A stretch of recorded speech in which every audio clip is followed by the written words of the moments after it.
England খেলতেছে আয়ারল্যান্ডের এগেনস্টে। ওয়েফা নেশনস লিগের ম্যাচ, রাউন্ড 3 এর ম্যাচ চলতেছে অলরেডি।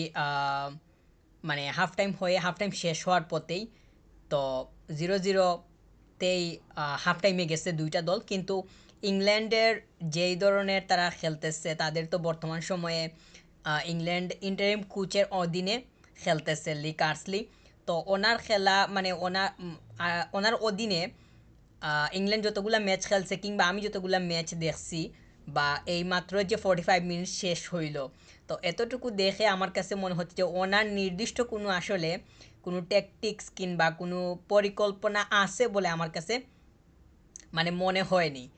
তো তারা গ্রিসের এগেনস্টেও খেলছিল মানে গত উইন্ডোতে, এখন তো খেলতেছে আয়ারল্যান্ডের এগেনস্টে। তো আয়ারল্যান্ডের এগেনস্টে এখন পর্যন্ত তো যেই নমুনায় তারা খেলতেছে, কোনো কিছুর হিসাবই আসলে ওইভাবে মানে পাওয়া যাইতেছে না।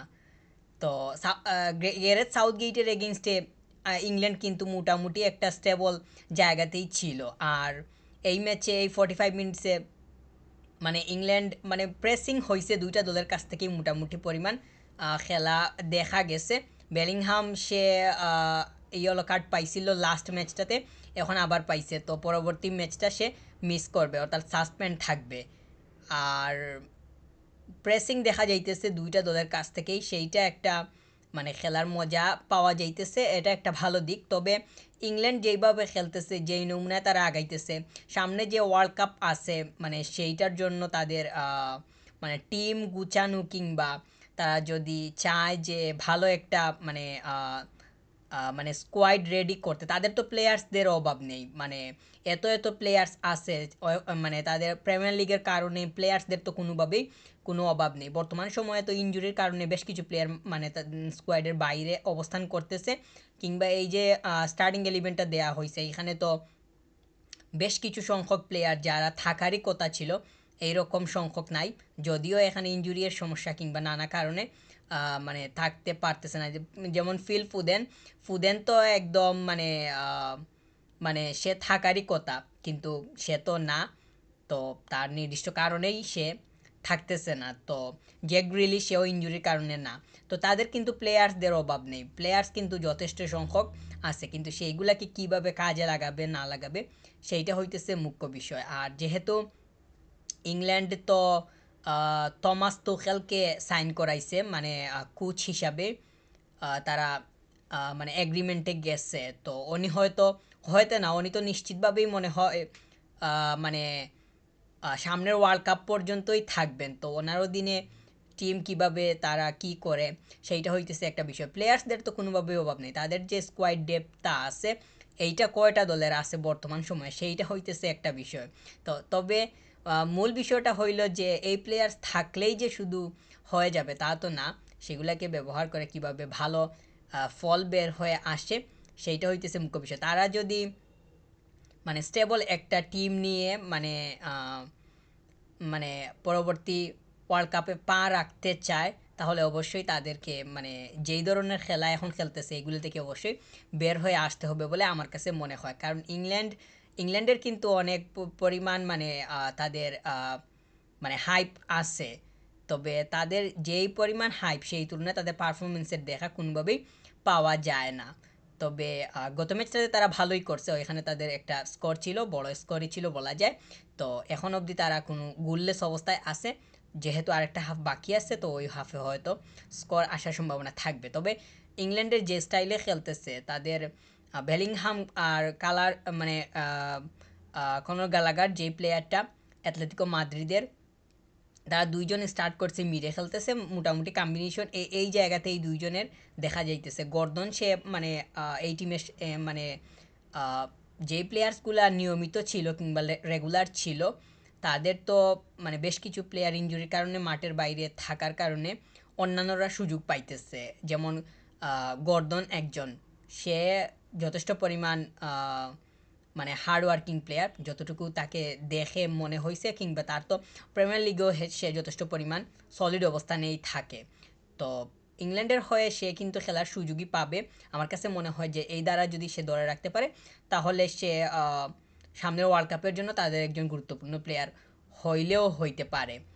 আর ইংল্যান্ডের একটা মানে সমস্যার জায়গা আমার কাছে মনে হয় যে তাদের স্কোরিংয়ের সমস্যাটা বর্তমান সময়ে, আগে কি ছিল না ছিল ওইগুলো আসলে মানে আমি এই মুহূর্তে দেখতে চাই না কিংবা বলতেও চাই না, কিন্তু বর্তমান সময়ে আমার কাছে মনে হয় তাদের স্কোরিংয়ে প্রবলেম আছে, কিংবা নাম্বার 9 যে পজিশনটা শুধু যে হ্যারি কেইনের উপরে তারা ভরসা রেখে মানে সময়গুলো পার করে দিবে, কিংবা বড় বড় ম্যাচে কিংবা ইম্পর্ট্যান্ট ম্যাচে যে খুব বেশি মানে ডিপেন্ড করতে পারবে, সেইটা আমার কাছে কোনোভাবেই মনে হয় না।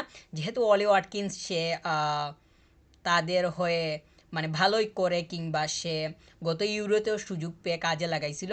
একটা ম্যাচে আমরা দেখছি যে সে বেঞ্চ থেকে এসে ওইখানে একটা স্কোর করছিল এবং তার স্কোরের কারণে ম্যাচটা বের করে নিতে সক্ষম হয়েছিল ইংল্যান্ড। তো আমার কাছে মনে হয় যে ওয়ালি ওয়াটকিন্সকেও যথেষ্ট পরিমাণ সুযোগ দেওয়া দরকার, কারণ সামনে তো কিছুটা সময় বাকি আছে, যেমন 2025 সালটাই তো আছে, আর 2026 সালেই তো ওয়ার্ল্ড কাপ আসবে। তো একটা বছর যেহেতু আছে, এই সময়ের ভেতরে অনেক কিছুই করা সম্ভব। তাদের যেহেতু প্লেয়ার্সদের অভাব নেই, প্রত্যেকটা পজিশনে 3টা 4টার উপরেও প্লেয়ার্স আছে, এরকমও মানে দেখাই যায়। তো এগুলাকে কিভাবে তারা ঠিকমতো ব্যবহার করতে পারে না পারে সেইটা একটা বিষয়। তাদের কিন্তু কোনো মানে প্লেয়ার্সের কোনো সমস্যাই নাই, কিংবা প্লেয়ার্সদের কোনো অভাবই নাই।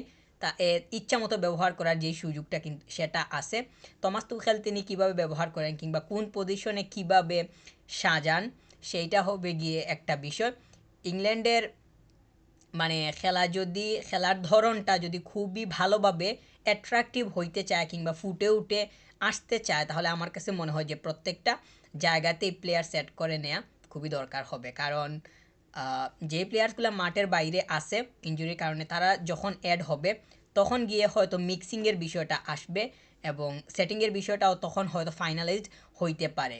একটা যদি প্রপার টিম তারা নিয়ে আসতে পারে, তাহলে আমার কাছে মনে হয় যে সেই টিমটা যখন ধারাবাহিকভাবে খেলবে, তখন পরবর্তী ওয়ার্ল্ড কাপে গিয়ে তাদের ভালো করার সম্ভাবনা তৈরি হইতে পারে। তাদের যেহেতু প্লেয়ার্সদের অভাব নেই কিংবা যথেষ্ট পরিমাণ প্লেয়ার্সই আছে, এগুলাকে ঠিকমতো ব্যবহার করাটাই তাদের এখন মুখ্য উদ্দেশ্য হওয়া দরকার। আর এই মুহূর্তে তারা তো খেলতেছে আয়ারল্যান্ডের এগেনস্টে তারা স্কোর 45 মিনিটসে কোনো স্কোরই করতে পারে নাই, যদিও কিছু অ্যাটাক হয়েছে, আবার অপর দিক থেকেও অ্যাটাক হয়েছিল।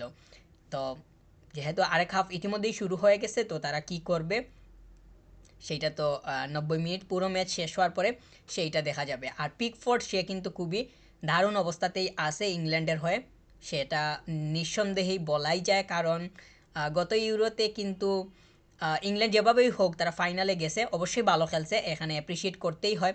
তারা অবশ্যই তাদের প্লেয়িং স্টাইল গুড ছিল, তারা ফাইন খেলছে, এই জন্য ফাইনালিস্ট হয়েছে, কিন্তু তারা চ্যাম্পিয়ন হইতে পারে নাই, রানার আপ হয়েছে।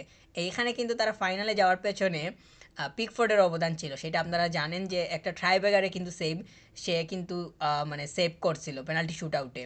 তো ওইখান থেকেই তার এখন পর্যন্ত যে জার্নিটা, সেইটা খুবই ভালো অবস্থানেই আছে এবং সে নিয়মিতভাবে খেলার সুযোগ পাইতেছে। এইটাও একটা মানে বাড়তি সুবিধা তার জন্য। আর সেইটা কতদিন মানে স্টেবল মানে কতদিন পর্যন্ত স্থায়ী হয়, সেইটা হইতেছে আরেকটা বিষয়। যেহেতু তারা নতুন কোচ নিয়ে আসছে, পরবর্তী সময়টা তাদের কিভাবে যায় না যায় সেইটা অনেকটাই নির্ভর করবে কোচের উপরে।